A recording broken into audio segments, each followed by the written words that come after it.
All right, guys, well, welcome back to the show. It's good to see you again, and we are live with another video podcast. So if you are listening to this, feel free to jump over to YouTube, and you can watch this interview as well, and please subscribe to the channel. Today, I have a guest who's actually a repeat guest. He's an old friend of mine named Bill Rapier.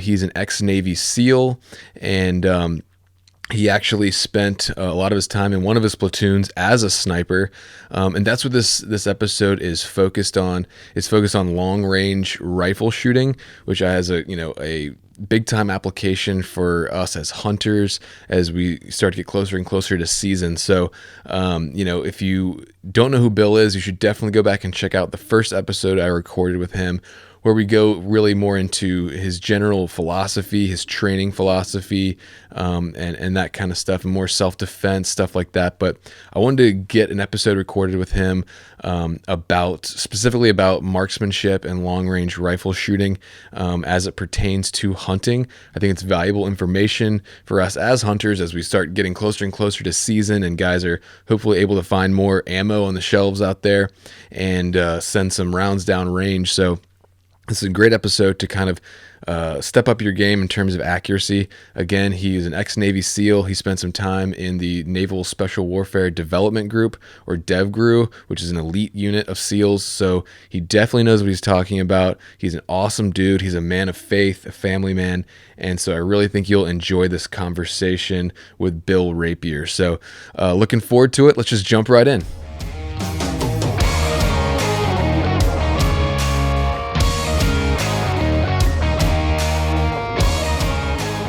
So you got a podcast mic and everything now, huh? Yeah, I'm doing enough of these now. I'm like, you know what? If you're gonna play the game, you might as well play to win, right? That's right, man. That's right. So welcome to the show, guys. I'm here again with my buddy from way back in the day, Bill Rapier, the owner operator of Amtac Shooting, American Tactical Shooting Instruction. Did I say that right? Also doing business as Amtac Shooting. Amtac Shooting and Amtac Blades, high quality blades. And so yeah, man, welcome back to the show. Hunter, thanks for having me on. Great to be here. Yeah, man. So if you guys haven't heard, I did I think the third episode or something I did was with Bill, and that's still my number one performing, most downloaded episode. So go back and check that out. Yeah. But today, I wanted to just, I actually want to talk a lot specifically about precision rifle shooting, long range stuff. And of course, within our context, it's mainly hunting. So it's, we're not really talking about 1,000-yard type stuff. We're talking about hunting distances and hunting rifles and stuff like that. But, I think your skill set and your expertise, is very helpful for that kind of thing. So, but before we get going, man, what's been going on with you? I know you just added another arrow to the quiver. Did you not? Yes. Had a daughter born to us a little over a week ago now. So congrats, man. She's keeping us busy, and less sleep than normal. Yeah. Other than that, things are good. We're kind of in. I generally don't schedule any training for the month of July because we make hay.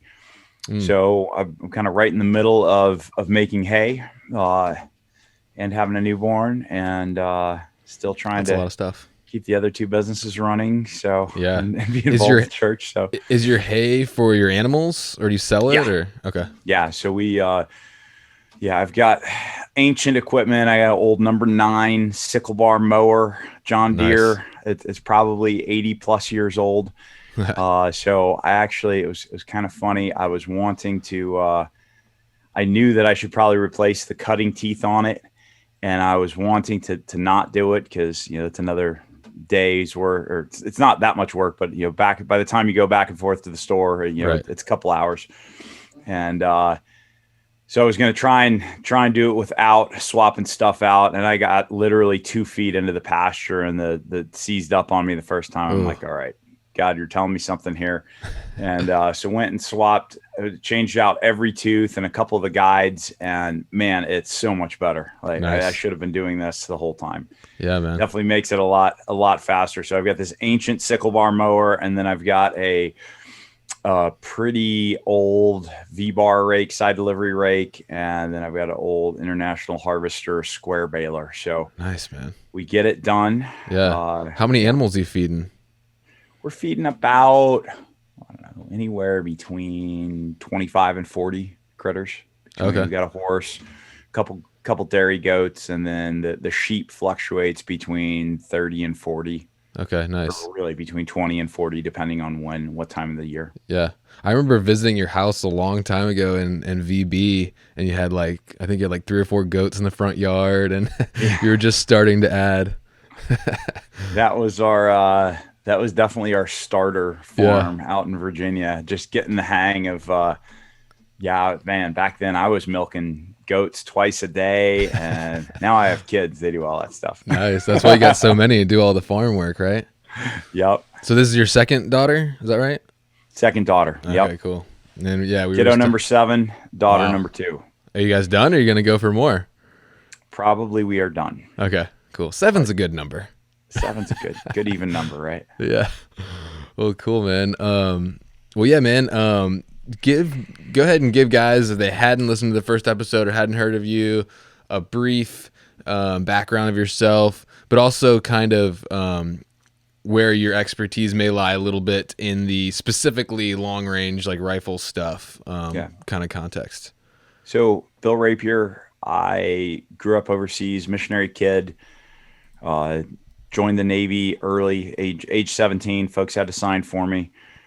Spent 20 years and a month in the Navy, the majority of that time in the SEAL teams, and did a lot of varied stuff in the SEAL teams. Specifically, what we're going to be talking about today is distance shooting. So, was a SEAL sniper.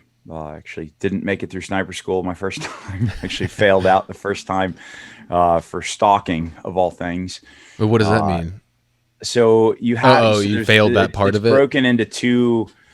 Or you're great on a bunch of different stuff, but the two big ones are shooting and stalking. The shooting I did very well in. The stalking, the standard is you start, 1,000 or 1,200 meters away from your target, and then you had to get 200 yards plus or minus 20 without being detected, and then fire 2 shots without being detected the whole time. And on your second shot, you've already got a guy that's within 2 yards of you pointing at where you are. And so, and you've got guys on binos looking for you. So the whole time you can't be seen. So I didn't play the game properly. The first time I went through that, I was too concerned with having a really good shooting position versus, the game is 200 yards plus or minus 20 and don't be detected. So, that was really hard on me failing that the first time, and went back. That takes some serious patience.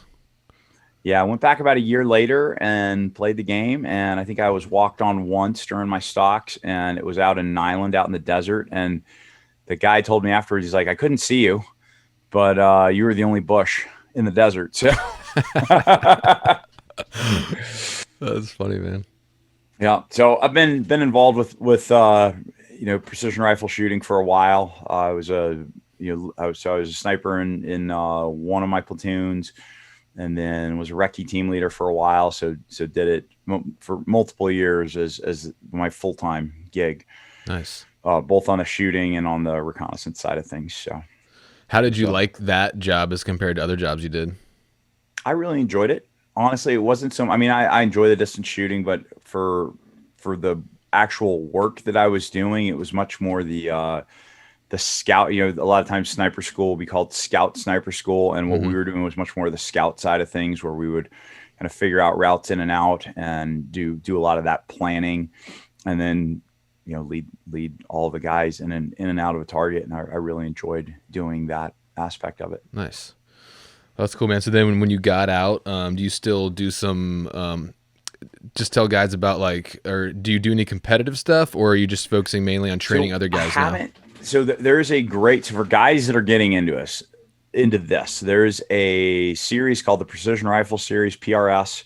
And it is one of the fastest growing gun games, if you will, that are out there right now. I have not shot PRS matches. I've shot with a fair amount of guys that do shoot PRS matches, and there's definitely a ton to be learned. The equipment has really grown by leaps and bounds because of that game, because guys, stuff that 20 years ago would have been really, really expensive, only, in the custom rifle side of things, now is pretty standard. You can get really amazing equipment right now, and for very, very inexpensive compared to what it was 20 years ago. And that's just because so many guys are shooting these PRS matches. So for any of the guys, if you think you want to get into this, that can be a good way. I mean, obviously, come train with me. I can teach some of this stuff. But I realize not everyone's going to be able to do that. And it's not hard. Just show up at a local PRS match or a club style PRS match, and you will learn a ton about shooting distance. You got a course coming up, don't you? I do have a course coming up here in about a month in Goldendale, Washington. So if guys are interested in shooting distance, this is a precision rifle course. So we will go through understanding, how to dial your come ups onto your rifle, understanding mil radian, understanding minutes of angle, reading the wind, being able to dial or hold for wind, understanding ballistics, all that stuff we will cover during this course. And I think we can shoot out to like 16 or 1800 yards at this range. So it's a pretty good range. It's out in Goldendale, Washington. And for guys that are, other side of the country, honestly, it's not, flying with firearms is not hard. You'd fly into Spokane or Seattle. I'd recommend Spokane out of those two. And it's a couple-hour drive from there. So. Nice. So that'd be mid-August. Yeah, mid-August. And amtacshooting.com if guys are, want to check that out. That's where you would sign up for the class.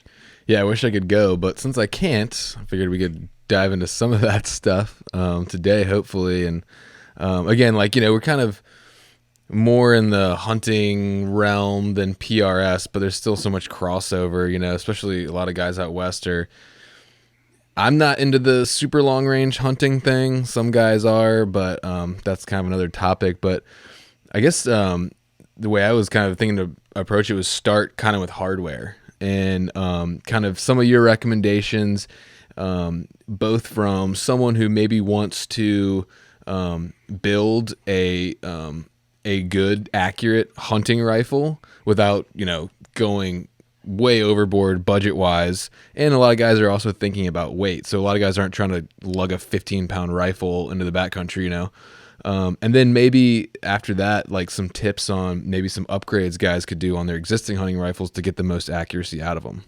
Yeah. So first off, I guess just to touch on, it's not, we're talking hunting. We're not talking precision rifle shooting. That's absolutely correct. You're going to, if you're trying to shoot a piece of steel at 1,200 yards and you miss, who cares? Right.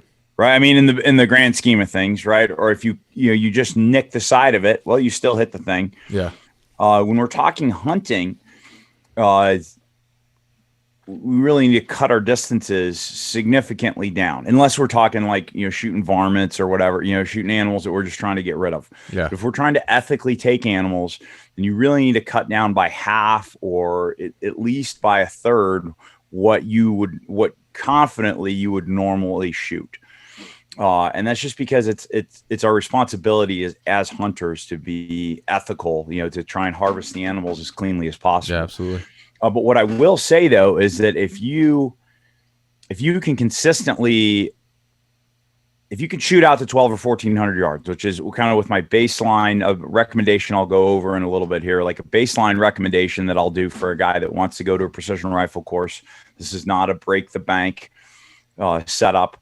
If you can shoot 12 to 1,400 yards with that setup, then making a 600-yard shot, all of a sudden it changes what your perception of a long shot is. Yeah. Right. If you're used to being able to do everything that you need to do to make a 12 or 1,400 yard shot, then all of a sudden if you do all those same things and set up for a 600-yard shot, you're just like, man, it's 600 yards. This is super easy for me. So I would encourage you guys, even if you're coming at it from the, hey, I'm an ethical hunter, I'm never going to make a shot beyond, you name it. What, depending on your ability and your equipment, I'm never going to shoot beyond that. Still, there is value in shooting some PRS or just going out into the mountain, like where we live, you're allowed to shoot on state or national forest and, set up some further targets, or go find a range where you can shoot some further distance and go get confident with those further distances like that. For sure. So I guess first off, setups have come a long way. So first off, we want a gun that will shoot 1 minute of angle. 1 minute of angle is 1 inch at 100 yards. That would correspond 2 inches at 200, 3 inches at 300, and on down the line. It's always been the standard within recce or sniper use to have a minute gun. If you really geek out on hand loading, there are guys that are like, minute gun, that's, we have quarter minute guns, right? And you can really, nerd out on it. And I don't mean that disrespectfully. I just mean like you really have to be into that. To get down to that level. But you can absolutely do that. For most hunting applications, a minute gun is fine. And you can find good factory ammo that's another huge thing that we have now is solid hunting options that will fly straight for a long ways. So first off, we want a minute gun. Now, whether you end up running a less expensive Remington Model 700, that's a $500 to $600 gun, depends on which gun you get. Like, which Remington does not exist anymore, by the way. Did it go under? Wow. Well, someone will buy it, and it will. Yeah, it'll come back. Just saying. I mean, there's so many that that's it's kind of sad, huh? Yeah, it is really. But there's a bunch of good rifles, and you can get stuff in that lower price point. So you need a minute gun. You need you're going to need quality rings, right? So the rings is I'm just building it off of the rifle. If you have a really nice rifle and a really nice piece of glass, and then you've got garbage rings, mating the two together, then that will cause big problems. So get quality rings. They'll cost you $100 to $200 right in there. So that's something that guys just like a lot of times just don't even worry about or think about. But like you said, that completely can ruin your entire system. Absolutely. I've had rings shear off on me before. It's actually one of the first things that I do now. If my gun is doing, acting erratically, or a student's gun is doing that, I will grab either the barrel or the upper receiver, and I'll grab whatever optic they have on it, and I'll try and shake it and see if I can shake it loose. Because that's the fast way to figure out, if you're loose or the whole thing comes off when you shake it like that, like you just saved yourself a bunch of time and ammo. So good quality rings, and then next would be good quality glass. This is one where guys generally they're fine with spending decent money on a gun, and then they put garbage glass on the thing. Don't do that. Your glass should cost you just as much, if not more, than the rifle. In fact, I would with some of the options that are out there today, I would say spend more money on the glass, because the cost of rifles has gone down so much. You could easily spend, $1,000 to $1,200 on a decent rifle, and then $2,000 or more on a good scope. And that would probably be better for you most of the time than the inverse of that. Spending $2,000 on the gun and $1,000 on the glass. Because if you cannot see what you're shooting at, It's hard to hit what you're shooting at. Also, if your glass isn't tracking right. Yeah. Next thing I would say specifically. Wait, real quick before you jump, do you have Yes. any specific glass recommendations you like? I shoot all Vortex glass. Okay. I really like their stuff. I used Night Force when I was at work. It's funny how I look back on it, and when I was active duty, my personal stuff was a lot chintzier. Like I've definitely become a lot more snobbish about the glass. Yeah. And, you know, in part it's because, you know, at the time I had good glass on rifles at work. But now my work relies on, you know, me outfitting it with good glass. So I really like the Vortex stuff. Loophole also makes good stuff. But the nice thing about Vortex is they do a really large price point. So you can go anything from, you know, 400-ish all the way up to, you know, 25 to low threes. Yeah. And obviously, you know, corresponding quality, but Sure. Pretty cool that you can get a first focal plane mil scope now for in the $400 range from, you know, from Vortex, which is pretty amazing. I mean, that was when I was working, first focal plane wasn't even a thing. So, and just to explain what that is. So, when you are looking through your scope, you have either, you know, the most basic would just be a set of crosshairs, or I guess even more basic than that, the Europeans sometimes just have a post, just a single post in there. But that's not common in the States. So generally in the States, you'd have crosshairs. You might have duplex crosshairs, which means they're finer in the center, and then you get about halfway to the side, and it's a big fat line. Yeah. Just helps line your eye up with it a little bit more, or attract your eye to it. Then the next level of complexity would be to have either a bullet drop compensator, or either mil hash marks or minute hash marks. Now, I am not a proponent of BDCs, and for hunters, I would say it's actually, if you're going to have one gun and one load, and you're just going to know what the holds are on that, you can get away with a BDC. But I personally don't like BDCs because they're a generalist tool. Yeah, for sure. It's basically an engineer sat down and said, well, I think this 270 is going to be shooting this many foot a second with this heavy of a bullet. Yeah. And the trajectory of the bullet's doing this. And therefore 100 yards is going to be here. 200 yards is going to be here. It's a guess from an engineer. Sure. Once you understand how to do ballistics, it ends up just getting in the way. I can't stand any of my BDC reticles. I only have a few. It works programmatically, like if you're the Army and everyone's shooting the same gun and the same ammo, it works for that. It works for if you're into this very, very surface level. You're like, I'm going to sight my gun in at 200 yards as per, you know, the manufacturer recommends for this piece of glass. And maybe I'll shoot, you know, a piece of steel at 400 someday. And if I don't, whatever, you know, if like that's your level of involvement, then BDC can be good. Or if you're just, hey, I'm going to have this one gun and I'm only going to shoot this gun and I'm going to learn it really, really well. Yeah. Then a BDC can be good. But if you're going to go cross platforms, well, I've got this gun for doing the, you know, my pronghorn gun, and then I've got my plains game gun for Africa, and then I've got my Alaska gun, you know, it's much better just to understand what your ballistics do. Yeah. Get a mil or a minute scope. And I would recommend a mil scope, just because so many more people are using mil. They're both just units of measure, a milliradian or a minute of angle.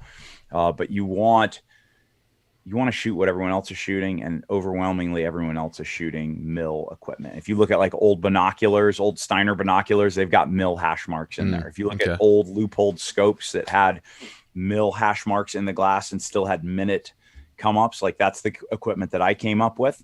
They're still in the glass is mil radian. Gotcha.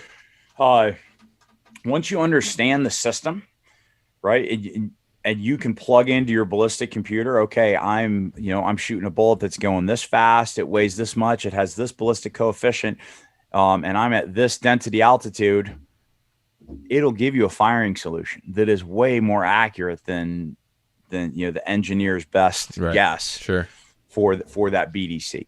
So I would recommend get a mil scope with some sort of a drop down reticle on it. Drop down reticle, or guys will call them a Christmas tree reticle. There's a bunch of good ones out there.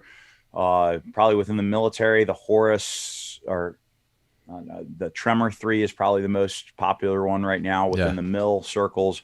I like the EBR7C reticle. That's the one that Vortex does, or the EBR2C reticle.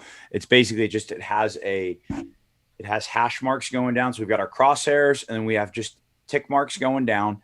It'll have numbers on there as well. That's really important so that you can see, oh man, I got to make a 3.5 mil hold. So you're not trying to count each mil hash mark. You just go, oh, there's a 3 hash mark below it's a half, and send it. And then you've got wind dots that go out to the side. And those will be, it varies. Some companies will put, 0.2 milliradian wind dots. Some will do half mil wind dots. But then that allows you to precisely go, okay, well, my wind is doing this. This is what my hold is. I'm going to hold on this wind dot and send it. Okay. If you don't do that, you either have to dial wind, which I don't recommend because guys end up forgetting that they dialed their wind onto their glass and then they miss when the conditions change. And also your windage turrets can get spun. I actually recommend taping your windage turrets. Just get some good Gorilla tape and tape them in place, and then just shoot holds for your wind. Okay. So a good piece of glass, and then the last thing would be good ammunition.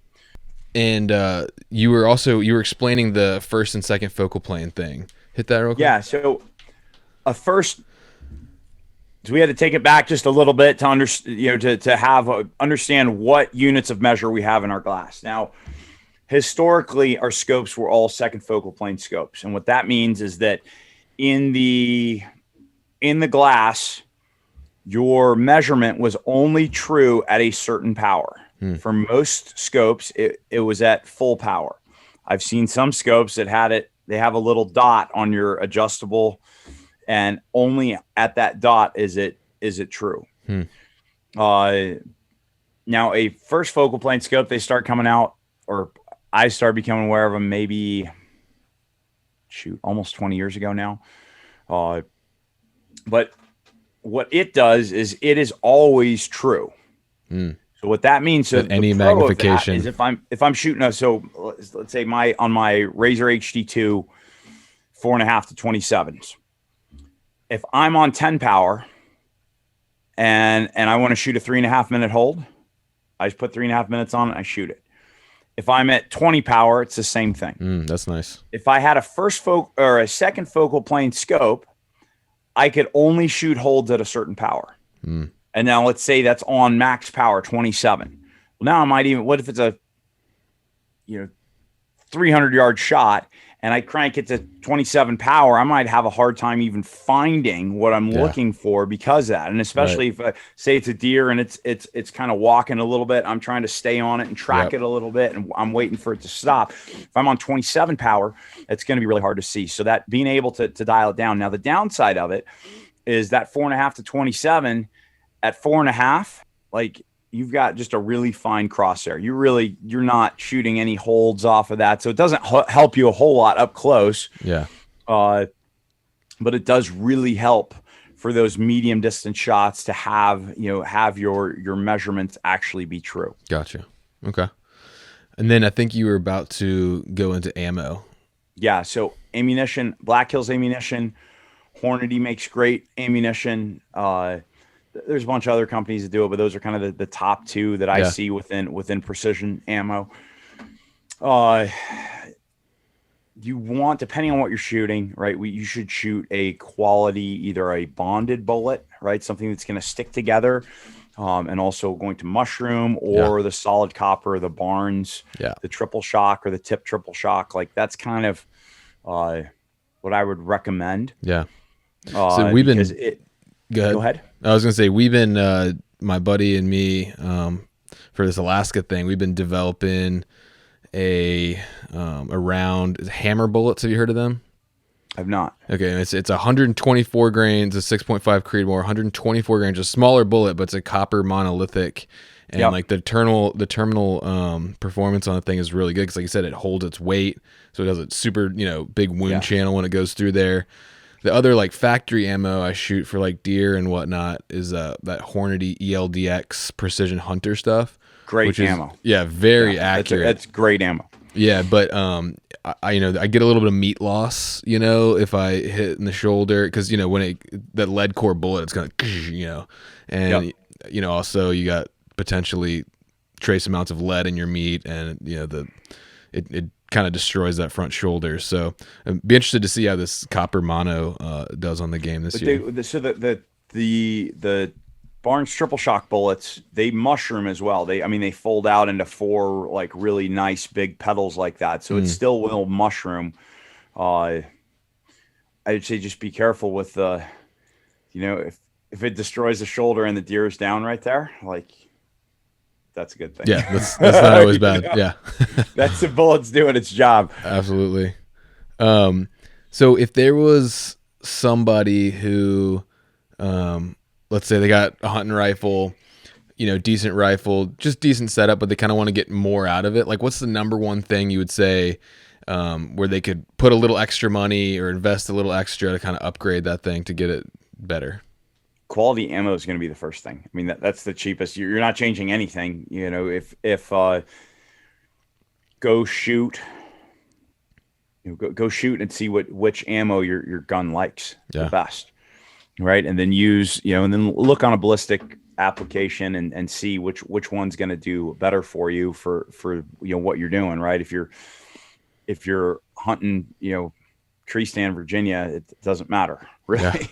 Yeah. A lot of times until you get over that bean field. Yeah. And now maybe you have to make a, 300, 400, 500 yard shot, which is doable. Especially you're in a supported position like that, it's absolutely doable. So that would be the first thing is ammunition. Next thing I would say would be your glass. Look at upgrading your glass to something that has a drop down reticle on it. Figure out what your muzzle velocity is. Right, you can get a magneto speed. That's probably either magneto speed or lap radar is going to be your best chronographs right now. But you can buy chronographs on Amazon for like $80. It will tell you how fast your bullets are going. You need to know that in order to accurately predict where your bullet's going to be at a certain distance. So knowing your muzzle velocity is very important. And then ballistic apps. So I use Applied Ballistics. That's probably the top one out there right now. Hornady has the Applied Ballistics ones you have to pay for. It's like $30 for the app, but it is kind of the top one out there. Yeah. The Hornady one is really good, and it's free. So they have an app where you plug in what bullet, what muzzle velocity. That's nice.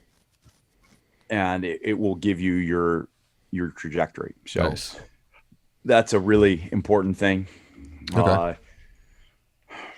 Next would be just little things to build your positions, right? So that's another thing from the PRS game that we've gotten now is phenomenal tripods. Really Right Stuff they're actually a camera company.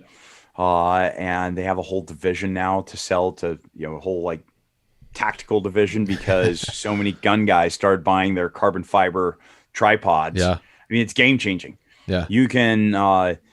Was it a couple of years ago? I was teaching a course out in Georgia, and I'm demoing 800 yard standing shots on full IPSC targets at 800 yards in front of students. It's not a look at me, this is amazing. Yeah. It's, hey guys, look at this equipment.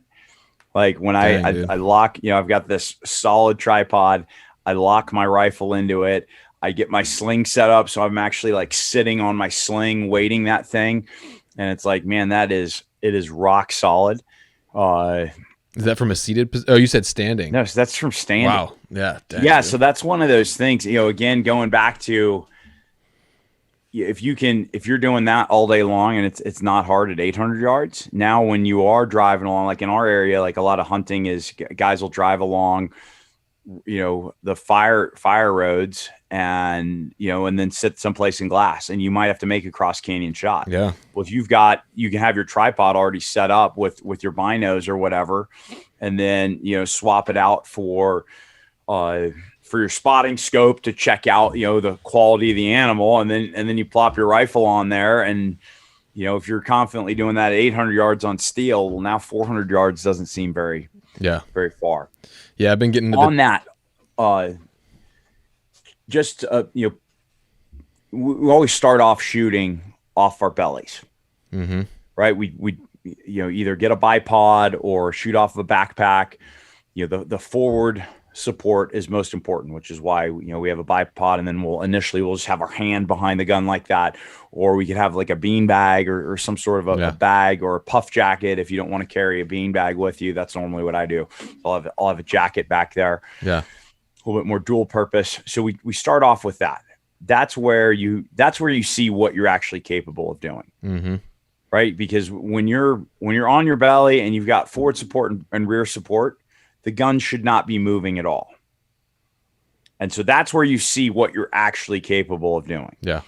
And once we deviate from that, so if I'm looking at a seated shot, I have to say I pop the rear QD on my sling, I wrap it around a tree, I build my backpack up underneath my stock, right? And I'm in there, I'm C-clamp gripping, my sling, and I'm pushing into the side of the tree. And say I'm at 400 yards and my crosshairs are rock solid, they're not moving at all. Well, that's the same thing as when I'm laying on my belly. If I build that same position and I'm watching my crosshairs just like, kind of move all over the place like that, then I've got no business taking that shot. Yeah. Right now. And so you have to learn what you can get away with. So if I put my crosshairs on there and I'm moving, say, from one end of the ethical kill box to the other end of the ethical kill box, okay, right? I'll probably go ahead and take that shot. But it's really important we can self-analyze if it's even because you might be able to make the shot at 600 yards, but then you set the thing up and you're going from over the top of the animal's back to it's down to its knee and back up again. It's like, well, you got no business taking that shot because you're just, it's luck if you make it at that point. Yeah. And again, you can only do that if you know what the distance is and you know what your bullet's doing at that distance. Yeah. Yeah. Okay. So many ways. Before we move on from kind of hardware stuff, and that's impressive. 800 yards standing on a tripod. So I started messing with a tripod this year. I'm running this company called Two Vets tripods. They're carbon fiber, veteran owned, nice tripods, but with like a Triclops saddle. And I'm, my MER maximum effective range with that thing is significantly less than laying prone, but it is helpful. And I do want to actually kind of dive into some tripod technique a little later, but before we go there, so what are your kind of top 2 or 3 favorite cartridges for hunting? I know this is a big topic, but if you had to pick 2 or 3, 300 Win Mag and 308 probably. I mean, it just going historically as moving forward, I'm telling more and more guys, hey, just get a 6.5 Creed because it's. I would feel a little like I'd much rather have my Win Mag than a 6.5 for elk, but for everything smaller than that, the 6.5 it's so flat shooting. It bucks the wind so well. There's such an availability of quality ammunition for it. It's low recoil, right? Which means I'm more likely to be able to see where my hit was or where my miss was. Doesn't beat you up, right? So we can start off with younger shooters. I mean, there's so much with that. So probably 6.5 and then 300 Win Mag is still just it's a good availability of cartridge, good hard hitting cartridge. You can shoot distance with it. Probably those two. 375 if you're going to go to Africa. That's the one you need. Yeah. That's a different game there. All right, so we hit the hardware pretty good. Now, obviously we're not gonna be able to get into everything because it's just a limited time here on a podcast. It's not a full-on PRS course, but kind of getting down into technique and form. From a high level, where are you starting guys off, like, in your courses and stuff like that? Or what are some of your top kind of tips for technique? So as with anything else in shooting or fighting, there is no secret sauce when it comes to any of this stuff. It's fundamentals. I mean, you start guys off with you zeroing their rifles at 100 yards. I was going to ask you that. So you a 100 or a 200 zero guy? 100. Okay. Yeah, 100 on everything, because it just keeps it more consistent. There's never a point where I need to do a hold under. Yeah. So it's easier to keep everything consistent that way. Yeah. So I do 100-yard zeros. And again, it's because I know what my zero is, and then I know what my holds are at different distances, or I know what my come ups are. If you're like, hey, I do a 200-yard zero and I hold a little high or a little low, depending on that's where that would make sense. And really what you're going for there is a maximum point blank range, right? Zero, so for that, what you could do, you might say, okay, I'm hunting deer, and, I think an 8-inch, ethical kill box is what I want to be able to do. So I want to be able to put the crosshairs in the center of that box, and it's never going to be more than 4 inches above the crosshairs or 4 inches below that. Right.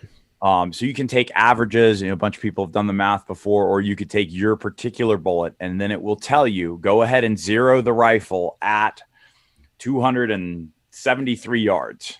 Also not practical for most people to go and, I mean, you might be able to do it if you're, if you have access to ag land, put a target up right at that. And then, okay, I can shoot from 0 to 4 1/4, and I'm either 4 inches high or 4 inches low. That would be a maximum point blank range 0 right there. Again, I don't like doing that because to me, it's too much of a generalist. I want to be able to know precisely what my round is doing. Yeah. So you start guys off with 100-yard zeros, and then you look at the equipment that they have, gun, rings, glass, ammunition. You look at their shooting position. Are they doing all the fundamentals of marksmanship? So really that's the most basic place to start with, is fundamentals marksmanship. And then we'll talk about, forward support, rear support, and get guys doing dot drills, right? Shooting 1-inch pasties, shooting 3 or 5-inch group, 3 or 5 round groups at 1-inch pasties. Can you keep all of them touching the pasty? Right? Are you able to work through that? That would be the first thing. Because if you're shooting a 5-inch group, with a minute gun, well, then we're not going to go much past 300 yards, right? Because at that, at 300 yards, that 5-inch group is now a 15-inch group. Yeah. Because we've multiplied that times 3. So first off, we got to get guys shooting with that. While all that's going on, I'll have guys chrono rifles, and then start plugging in. I'll help guys populate their ballistic computers. Yeah. That way, it's not just a guess. Well, what's my 200 yard? What's my 300 yard? Then in a perfect world, once you have your 100-yard zero, you would true. Truing it is basically taking so you plug in all that info into your ballistic computer. What your muzzle velocity is, what the weight of your bullet is, what the ballistic coefficient of your bullet is, all the atmospheric data, all that stuff gets plugged in to a computer. And then it tells you for that particular round, okay, you should true at 500, 1,200, and 2,100 yards, which is impractical for most people. So you pick two distances. Say you've got a 1,200 yard range. Well, I'm gonna true at maybe 800 and 1,200 yards, something like that, depending on what the bullet's doing. If the bullet's right in the transonic range, I might bump it a little bit forward, or I might bump it back a little ways, because I want at least 2 numbers before the bullet goes transonic, and then 1 number after it goes transonic. Transonic is just that time, about 100-ish foot per second on either end of the round crossing the supersonic barrier. Okay. Because the bullet will fly very consistently as it leaves the barrel, it's going supersonic, or if we're talking any kind of distance shooting, we're talking supersonic ammo. Yeah. And then about 100 foot a second before it reaches the speed of sound, the bullet starts acting a little bit crazy or erratic. And then up until about 100 foot per second after that supersonic range. And then a lot of times the bullet will kind of restabilize. So if I can, I'm going to get 2 truing distances before and then 1 after. Okay. A little bit maybe a little bit more information than your average hunter needs. For sure. But it's good to understand and kind of maybe this will cause some guys to dig a little bit deeper with some of the stuff. So what we would do then, what truing is, so the computer tells us, hey, at 700 yards, you're going to have a 5.3 mil hold on this target. You shoot a 5-round group at 700 yards with you dialed 5.3 mils. And let's say you're a mil, that'd be a little bit much. Let's say you're half a mil high. Mm-hmm. Now you would dial half a mil down on your glass. You'd shoot it again, and you're like, yep, I've confirmed this, I'm in there.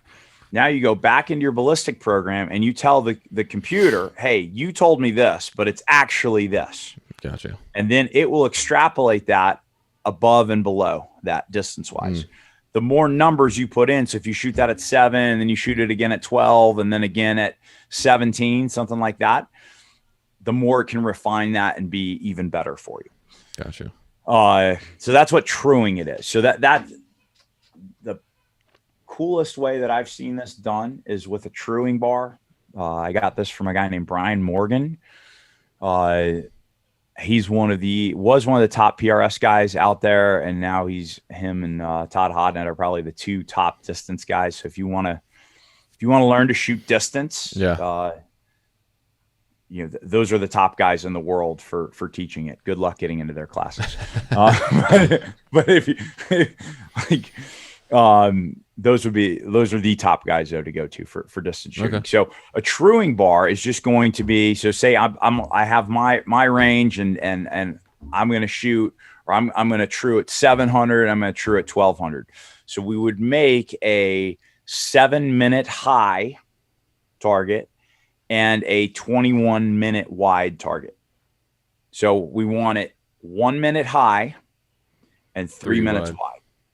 So that tells you if you're consistently tagging this piece of steel at 700 yards, so 7 inches high, that gives you you're shooting within the 1 minute standard right there, and it's 3 minutes wide because most of the time we got a little bit of wind going on, and for the wind, we can just discount that. Oh yeah, I hit the right edge. Well, okay, my wind call wasn't good, but I'm on the truing bar, which means my come up is correct. Right.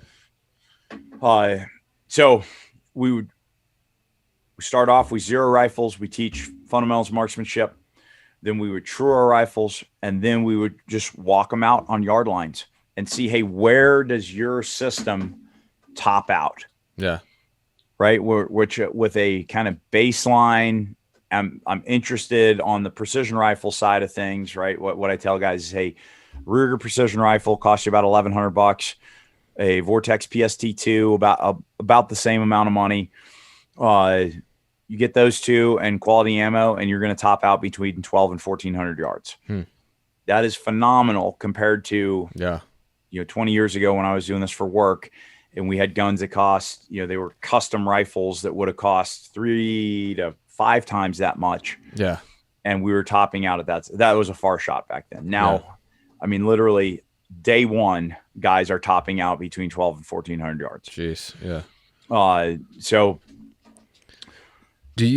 But we start off on our bellies. Yeah. We just work it out. Hey, how far out can you shoot? And basically that'll take a full day or a day and a half. And then once guys know what they can do, then I'll teach different positions, right? So shooting, building a kneeling position with a tripod, building a kneeling position with 2 backpacks and a tree, build, and just all the building a standing position with a tripod, build it with sticks, shooting off of a 3-rail fence, shooting off of, a T-post, like that kind of stuff. What can you get away with? How can you stabilize? And then mostly it's just teaching principles.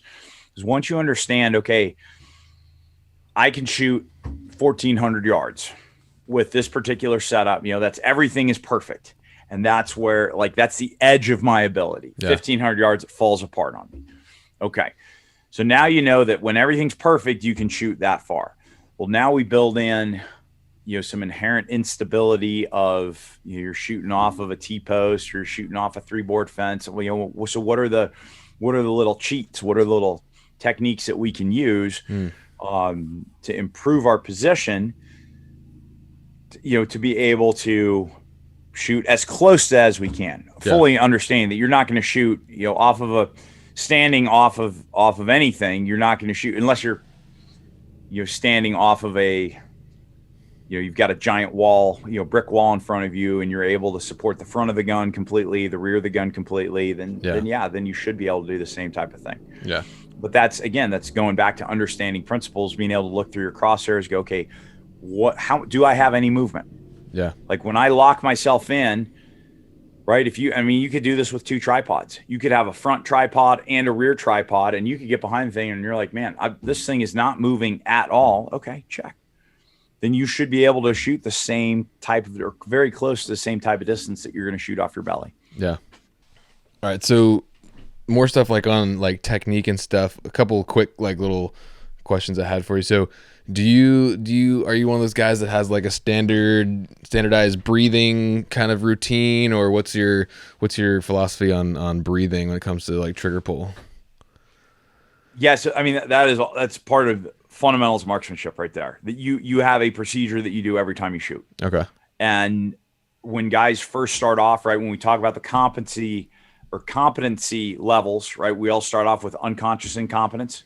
You don't know what you don't know. Yeah. Then we keep training for a little bit, or we train for a little bit, and you're like, wow, there's this whole world of, say, distance shooting, and I am clueless. Yeah. Right. That would be conscious incompetence. Then you train for a while and you get to a level of conscious competence. Okay, if I get behind it, now what are my steps? Okay, I have to line my body up right, and I have to pull the gun into me, and I have to rear support, and then I take deep breath in, all the way out, squeeze. That would be conscious competence. If I think about it, I can do it. Where we want to get to is unconscious competence. I need to shoot that. And I do all of those steps. I don't have to think about that. What I'm thinking about is I have to make this shot right now. Breathing. Yeah. is absolutely that is one of the first things. That's why we start off with fundamentals marksmanship. So it's getting your body position down, getting a good natural point of aim down, getting to where you're not having to that part of that goes into setup of the rifle. If every time you get behind the gun, you're having to crane your neck forward or pull it back or do something wonky like that, you're not going to have a good natural point of aim. You're going to fatigue your neck. Mm-hmm. You're going to have eye strain potentially. All these things will cause issues for you. So, we need to set the rifle up so that we're relaxed when we're behind the gun. Then we need to have good natural point of aim so that when we shoot, that recoil is pushing straight through our body. We're not shooting off to the side like this and all we've got is our shoulder behind the thing. Yeah. And then the breathing is deep breath in, all the way out to that completely relaxed position, and then squeeze until the shot breaks. Okay. So all those things are very, very you need to be doing that before you're talking about any kind of distance shooting. Yeah. You have to be able, that's part of shooting a good group. Yeah, for sure. And, that's stuff that so when I wanted to get you on here is I realized that, I don't know. Maybe I was taking it for granted. It's just it was that unconscious incompetence or whatever. I just didn't know because I didn't know anything. I only started really shooting rifles seriously a year ago because, the place I grew up, we couldn't shoot rifles to hunt. So I was a bow hunter. And then it's just kind of oh, yeah, you just put the crosshair on there and shoot it. And then, I knew nothing. And so last year was a huge learning curve and learning process. And then even I've gotten way better. Actually, we ran a range today, coincidentally, earlier with my buddy before our Alaska trip, and So I'm much more confident and feeling good, but I've never, except for what my buddies kind of taught me, I've never been trained like on marksmanship really, you know? So that's kind of when I wanted to dive into some of the fundamentals and stuff. So like in terms of, you know, trigger pull, what do you kind of coach guys that might be kind of slapping at the trigger a little bit? Yeah, it should be a slow. So I mean, so the at the most basic level, fundamentals marksmanship, good natural point of aim. So you're laying behind the gun, and you've got if you drew a line through your barrel, it should go straight through your body, right? It shouldn't be at an angle like this. It should be going straight through like that. So that's the first thing. You shouldn't be having to hold. You shouldn't have to be using any type of muscle to hold the rifle in place. If we're talking true, hey, I'm going to try and shoot this thing out as far as I possibly can. Mm-hmm. Like you cannot hold the thing as steady as a bipod can, or as your ruck, your backpack can, or a front bag or rear bag can. So that would be the next thing. Then if I do have a front bag, I'm gonna rear support right here. I'm gonna get my finger on the trigger, right? I'm gonna cut the trigger in half, or cut the last pad of my trigger finger in half. With the trigger, I'm not going to be what we used to call dragging wood at sniper school. I'm not going to have any other finger involvement on the trigger, and I'm just going to lightly grip the thing, and I'm slowly going to squeeze. I'm going to talk to myself while I'm doing this and tell myself, squeeze, squeeze, squeeze, squeeze, squeeze, right? I'm never just coming up and just going like that. Yeah. It's always, okay, I'm getting on there, squeeze, squeeze, squeeze. It should surprise you when the shot breaks, even if you have a really light trigger pull, which I recommend if you're going to shoot distance. A lighter trigger pull is the way to go. Yeah. I mean, you still you need to do bump tests and whatnot, right? You take an unloaded rifle, put the weapon on fire, and slam it down onto a semi-hard surface. If your trigger is too light, it will go off, and that's unsafe. Like you can't. And guys will do that. A lot of times guys will home gunsmith on triggers. And oh man, this is a sweet trigger, and it ends up being an unsafe trigger. Yeah. Right. Firearm safety is more important than anything else. Yeah. Within, even when we're talking about using it to protect yourself and your family. Yeah. The safety side of thing is way more important than anything else. Yeah, absolutely, man. Hold on. Do it for me. I forgot. So yeah, safety is obviously number one.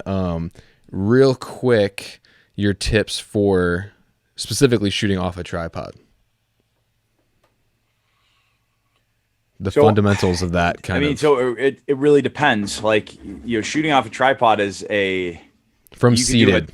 You could do a multiple day class just off of tripod use. Right. I mean, honestly, but crash course from seated position tripod. So if you're doing a seated position, I would actually flip it around. So if I'm standing, I'll normally have it so that the apex of the triangle is lined up with the muzzle, and that's so that recoil is going to be more straight. If you're doing a seated shot, you can actually kick one of the legs of the tripod out. You're right. So the apex of that triangle, I would have it going kind of off a little bit towards my right side, and you can actually hook your leg over it. You can't full on sit on those carbon fiber ones, but on the good ones, you can put a lot of weight onto your tripod. And so that's going to allow you to manage recoil a lot better. Also, I recommend not the hog saddle ones that clamp, because they weigh more. They are more. They're more practical in the terms of you can slap any rifle on it. Yeah. But they don't hold it in place nearly as well, and they weigh a lot more. Yeah. So I like the ball heads where I can either clip Arca rail in. That's the new PRS standard. It's actually a photography standard. But they're putting them on all the PRS guns now, or some of them have Arca rail or pick rail that you can put on. Yeah. So when you clamp that thing in, it's less, your ball head can be smaller and lighter, and then you're actually locked into the thing as well. It's not like it can come loose on you. Yeah. So I'll put my leg over it, depending on for seated ones. Generally, you don't need to do sling involvement as much, but you might if you're like, man, I'm still unsteady. Get the sling in there as well. If there's any kind of play here, you might build a backpack or a rear bag into your position as well. And all that can be is you're you might be sitting slightly sideways. You've got a leg hitched over the apex leg of the tripod. And that's really, it's more for your recoil management and your faster follow-up shot. Because if you make your shot, let's say you're taking a shot that is at the edge of your ability, and you want to see where your round goes. Sure. So I guess on that, having a compensator on your gun would be another thing that I would recommend. Like on my 260, I've got a area 419 comp on there. I can watch holes appear at 100 yards, which is amazing. So the comps, they do their job. They're not fun for other people around you. But the fastest way that you fix yourself after a miss is if you see where your miss was. Yeah. Totally. It's nice if your buddy tells you, hey, come half a mil left and half a mil up, but it's way easier if you see that and you just superimpose and you pull the trigger. Yeah. So having that, so those would be the big things that I would say, build your position to the forward support, most important. And the next is going to be rear support, and then just test and go, okay, is this good? The other thing I would say is don't be afraid to switch shoulders. I've, once you realize that, hey, all I have to do is pull the trigger. Yeah. Right. I've built some positions off of skis and, just trees, and they weren't crazy far, they were like 300-yard-ish shots, shooting steel targets. But I end up, I wrap it, and just the way this particular tree was, it's like, man, I couldn't get in there off my right shoulder. I'm like, hey, you know what? Let me give this a shot, and ended up shooting it left shoulder. And it's like, it's not a big deal once you have, I think, I don't remember if I was using ski poles for rear support on that or not, but like basically once you understand principles, try and attach the gun to something solid in front and then build something solid in the back. Yeah. And then all you have to do, if you can do that to where it is completely solid, the thing's not moving at all, then all you have to do is pull the trigger. Yeah. So who cares if you're pulling the trigger with your left hand or your right hand? Yeah. Right. As long as I can get behind there, not have scope shadow. Right. I mean, so there's some training involved with us, but it's not a hard thing to do. Yeah. And then, so are you doing okay on time? Yes. Okay. So, and just a side note, like, this is all good stuff. We want to try to keep it a little more approachable for like, dudes that are like just hunting and basically want to keep it to like 400 or 500 yards, So but just keep that in mind. It all translates. Oh, I know. I know. You don't have to, if you can do it at 1,000 yards, at 400 yards is easy. Nothing. Yeah, exactly. And these little things of, using your sling, like rear QD, pop your rear QD off, wrap it around, a forward support, right? That's an easy thing. Most hunters have QD. Well, actually, I don't know. Everyone that I see now has QDs on their slings. Yeah. There's the quick detaches. Yeah. Like having that is, costs nothing or costs very little to retrofit your rifle to have a quick detach on there. Having a VTAC style sling that has an adjustment on it, so now you can cinch down. Like, all those things they're not very hard, but if you understand it, they can really help you build a better position. And then more importantly with all this stuff is being able to judge it yourself. Build the best position you can. And then you see your crosshairs are still doing this, and like, well, I guess I better improve my stalking skills because I don't have a shot yet. Yeah, exactly, man. So in terms of just like practicing effectively, I guess, especially in this ammo environment, do you recommend guys do dry fires with snap caps? Yeah, I honestly, I dry fire without snap caps. I mean, people... Or just dry fire in general. So on a 22. So people, well, I mean, there's people who will be like, oh my gosh, you're ruining the gun if you're dry firing it. Yeah. The best shooters in the world dry fire a lot. Yeah. Get over it. Dry fire your gun. Like there is a little bit to be said about if you're dry firing a rim fire, you're dropping the hammer onto metal the whole time, right? But the value that you gain from dry firing, I dry fire every single day. Yeah. It's part of the ritual that I do before I load my pistol in the morning is I go through draws, I go through dry fires, I go through non-standard shooting positions. I'll go through striking into drawing. Like I do it every single day. Yeah. Because we all shoot better warmed up. So why would I not warm up every day? Yeah. I started incorporating dry fires into my kind of like daily morning routine as well with my rifle. But with rifle shooting, I think if you have a decent trigger, you kind of take the trigger pull side out of it. Like you need to work it a little bit, but it's pretty easy working a pound-and-a-half trigger versus we're working a 5.5 pound trigger on a pistol. For me, I think the more important is practicing position building. Like there'll be times where I don't even care about shooting. Like, especially if it's closer distances, I'm like, this is not, if I lay down right now, this is an easy shot. Like I'll make this, 99 times out of 100 if I lay on my belly right here. Right. So now the question is, can I build an improvised shooting position standing? Can I do it off of the front of my ATV? Can I do it, off of the tire of my ATV? Just like throw crazy stuff out there, build the position, get behind your gun, and you can dry fire it if you want to, but more for me is if I can build that position, deep breath in all the way out, and then my crosshairs don't move for 3 to 5 seconds, like they're rock solid. Okay, I know I can make that shot now. Nice. So I don't need to. So that would be a great. To me, that's going to be better than a guy laying on his belly in his living room, and dry firing a rifle like that. You don't get that much. I mean, do that a couple times, and then stop doing that. And build a standing position, build a seated position. Build it off of your dining room table.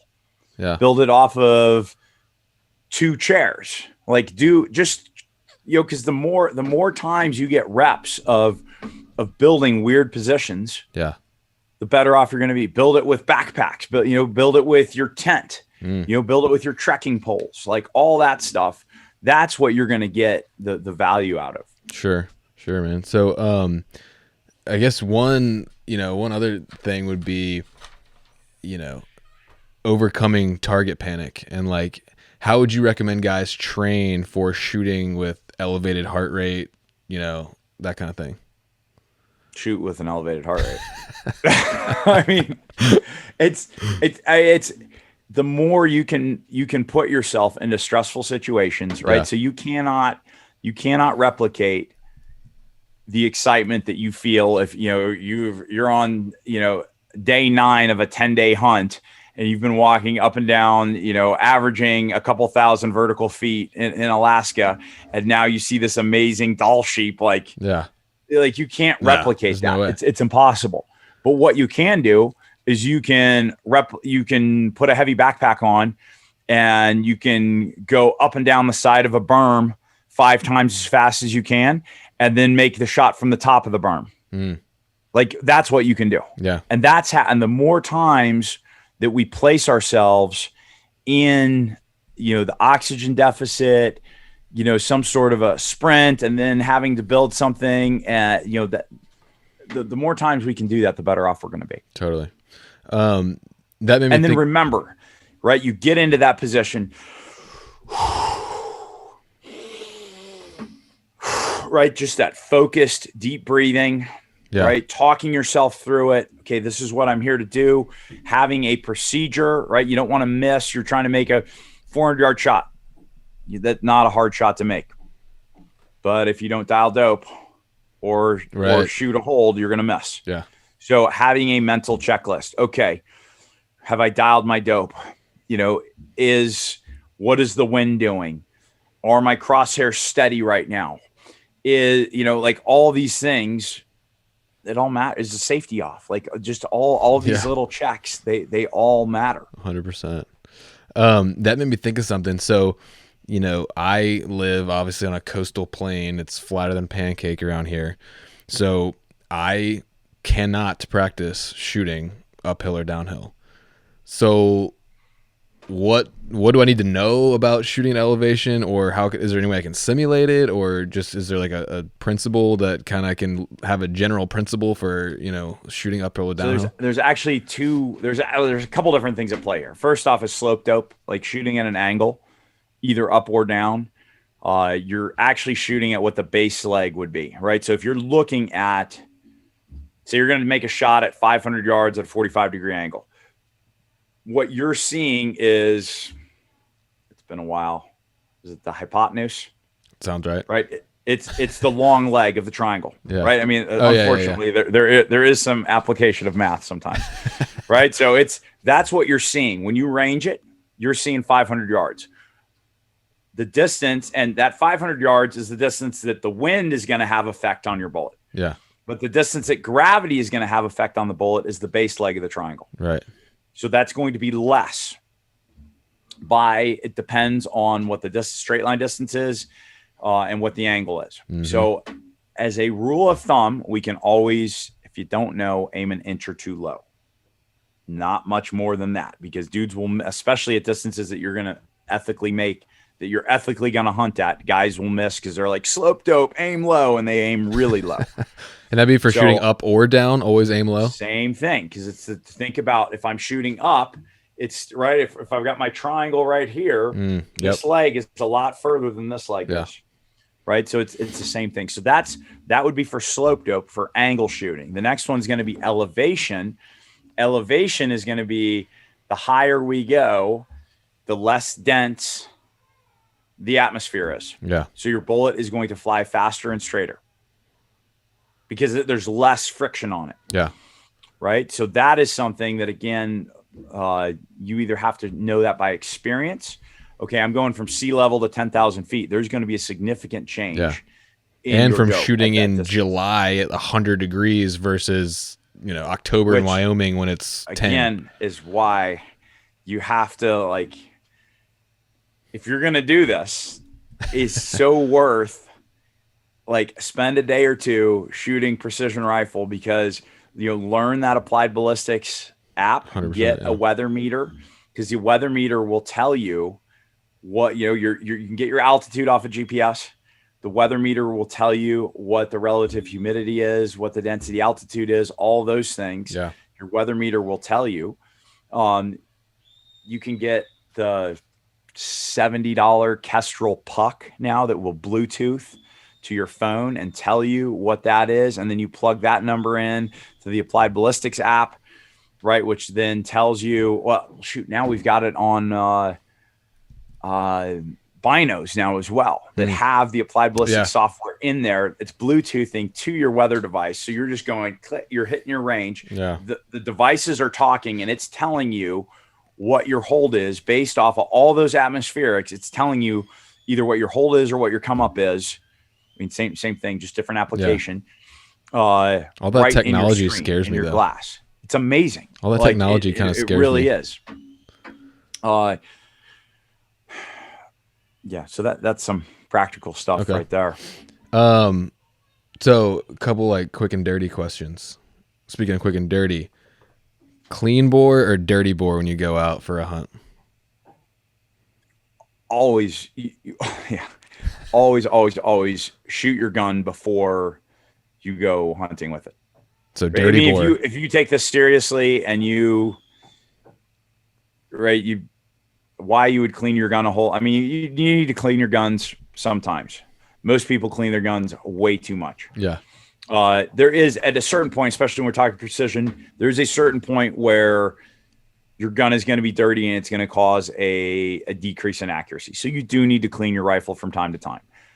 When I was going through sniper school, and at the end of the day, I would clean my rifle. I mean, not every day, but from time to time, at the end of the day, I would clean my rifle. I would always, after I was done cleaning, walk back out to the line, you know, and then we were fortunate, very, very much big boy rules, and I would send 2 or 3 more rounds. Gotcha. So that it was dirty, because there's going to be solvents, there's going to be greases, there's going to be other stuff in there. You want things to be as consistent as possible. So, you know, there's still going to be So there's clean bore and there's cold bore. At least it's still going to be a cold bore shot. It's still your first shot of the day. So, and things are a little bit different with that. So you still have a little bit of that going on, but you have a lot less of it if it is not a clean bore shot as well. Right. Okay. Yeah. Cause my dad was like fanatical about cleaning guns and like, oh, like if you touch it, you have to like detail the whole thing. So, No. but I like that. So, all right, cool. So, okay. So dirty bore going to the field. Okay. I like it. Let's see. Got that. Just one practical thing on that. Yeah. Put a wrap of duct tape over your muzzle before you go in the field, because it will keep garbage out of your muzzle. And so that doesn't affect it at all flying through that tape? It's not there anymore. By the time the bullet gets there, it's gone. It's blown off. Because of that pressure it's blown it open. And that back pressure is not going to affect your... No. Not at all. But putting your rifle in the mud... Because my buddy is really paranoid about that. He won't do it. No, you should absolutely do that. Okay. Put a wrap of tape over there. It is well worth it. Okay. Yeah. Cool. Because I mean, the alternative is if you're on a challenging hunt, like and you get a bunch of alder seeds and whatnot going down your muzzle, like you're done. What's the lesser of two evils right there? Yeah, totally. Real quick, are there any without getting too I don't know, out there, I guess, but are there any physical or mental or even spiritual things you do off the range you feel that make you a better marksman? Like for me, for example, I started doing, breathing practices in the morning. Like when I'm having my quiet time, I also incorporate 5 minutes of box breathing. And I felt like that's kind of helped my overall focus on certain things. Is there anything like that you found is helpful? Honestly, not really on the spiritual side of things. Like fitness has a huge effect on it. If you're in shape, it's easier to hold a position. You can hold it for longer. You don't get out of breath as fast. So being in shape and being strong and healthy, really, really important for shooting. Cool. Okay. Anything else that I missed or you wanted to say about that whole topic? I guess plugs for guys that have supported me on the precision rifle side of things. Yeah. The first one would be John Beagle Gunsmiths. He's a guy out of Washington State that makes phenomenal rifles. I have a rifle that he built for me, a 260 that's great. And you can make this as precision rifle flavored or as hunting flavored as you want, right? So I've got guys that are like, hey, I'm going to Canada. It has to look like a hunting rifle, but they want a rifle that's going to shoot just as good as, the best precision rifle. Well, they can do that now. Oh, nice. And then the other one would be Altus Shooting Solutions. Down out of Florida, they do phenomenal custom rifles as well. Nice. And same thing. If you want, hey, I want this to look, I like the look of traditional wood, but I want the practicality. I'm going someplace where it's humid, so it's much more practical to have a synthetic stock.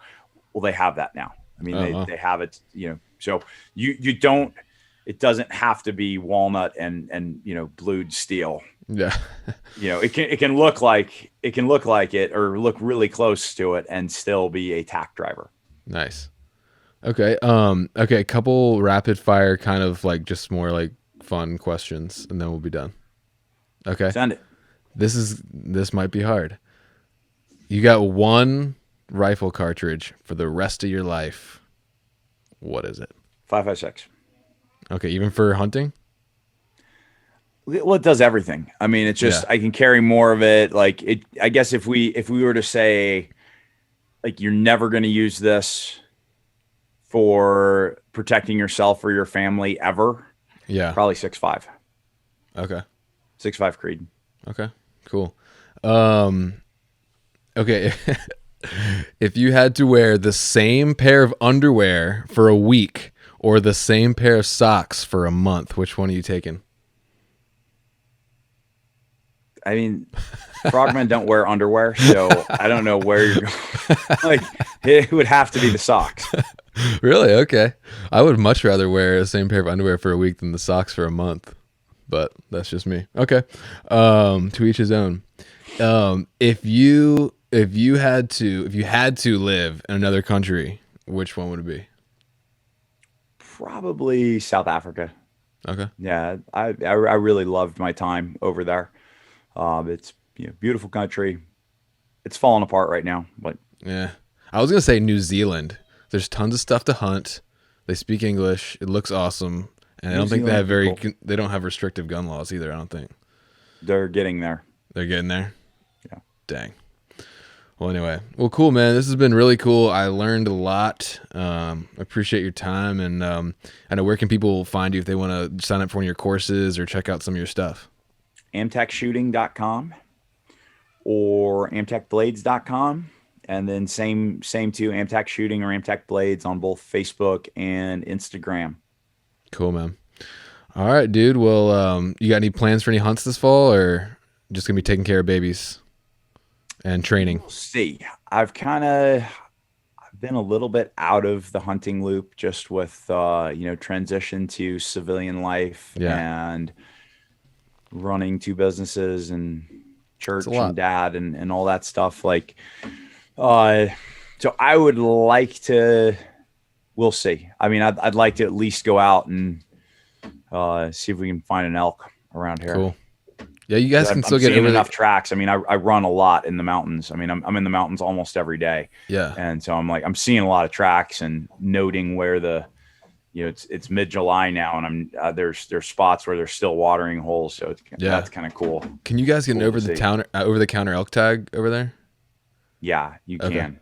Nice. Yeah, and Bo's going to be here soon. Although I'm not ready for Bo here. You can't do mechanicals, and I have never been able to tune my fixed blades to fly the way I wanted them to. Okay, I didn't know you were an archery guy. I didn't have to mess with it. What's that? I didn't know you were an archery guy. I didn't know you played with the archery. For a couple of years in Virginia, that was all I did. Okay. Is there? Do you think there's any crossover between shooting bows and guns? Shooting a modern bow, I think, is just like shooting a rifle. Yeah. I mean, I think the art is shooting a stick bow. Yeah. Have you tried that at all? A little bit. I mean, not to where I would hunt with it or anything, but I've messed around with it a little bit. I had a roommate that had 100-pound longbow one time that was just ridiculous to try and shoot that thing. Yeah. I've had an old Fred Bear recurve since I was a kid, and then one of my boys now has a Mongolian horse bow, which is pretty awesome. That is cool. Yeah, so I have plans to get on my daughter's horse. Oh, no way. And learn to shoot that thing. That would be epic, dude. It would be pretty awesome. Yeah, to be able to actually go like over your shoulder. Yeah. Like run down an elk on your horse and take it out with a bow. That'd be amazing. That's actually a stick bow bison hunt from horseback has been on my. I've wanted to do that for a long time.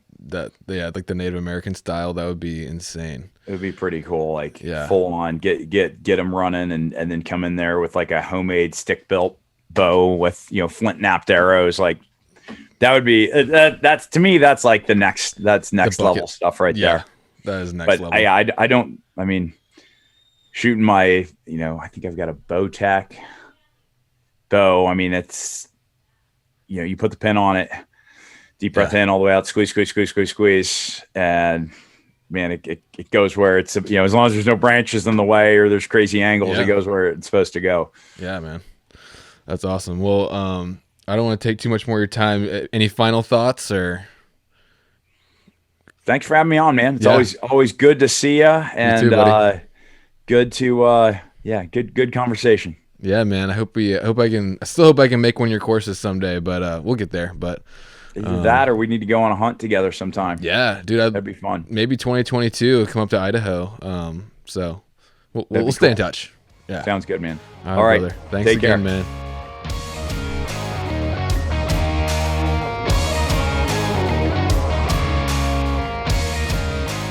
Thanks again for listening to the Hunter's Quest podcast, and make sure you stay up to date on social media at The Hunter's Quest on Instagram and The Hunter's Quest podcast on Facebook. And we'll have all kinds of photos and videos from my day-to-day, as well as stuff from the awesome guests we're having on here. As always, I'm more than happy to connect with you guys if you have questions about hunting or spiritual stuff or gear, fitness, whatever. Just drop me a line in my DMs, or you can email me at hunter@thisishuntersquest.com. If you like what you're hearing, please go ahead and hit the subscribe button and leave me a rating and a review. That's really helpful. And don't forget to share with your friends. So stay tuned, lots of cool stuff in the works, and I'm really excited to continue this quest together.